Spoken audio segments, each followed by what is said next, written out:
Kita ke informasi olahraga, saudara. Jelang laga melawan Indonesia di Gelora Bung Karno Jumat besok, pelatih tim Jepang menyatakan timnya bakal tampil agresif menghadapi tim Garuda. Pelatih klub Jepang Haji Memoriyasu bilang pertandingan melawan Indonesia akan berjalan sulit karena tim Garuda diperkirakan bakal tampil bertahan. Selain agresivitas, Haji bilang juga akan memanfaatkan tendangan jarak jauh untuk membongkar pertahanan Indonesia.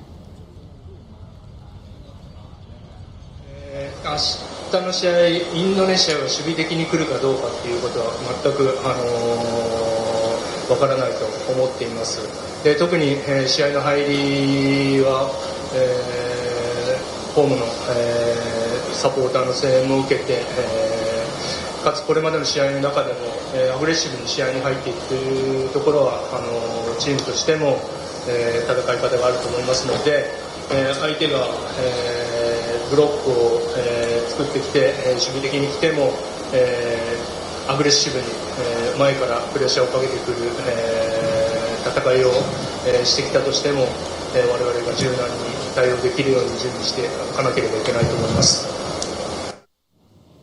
Setelah menggelar konferensi pers, timnas Jepang langsung menggelar latihan sekaligus menjajal Stadion Utama Gelora Bung Karno. Terlihat skuad Haji Memoriyasu hanya menggelar latihan ringan jelang melawan timnas Indonesia.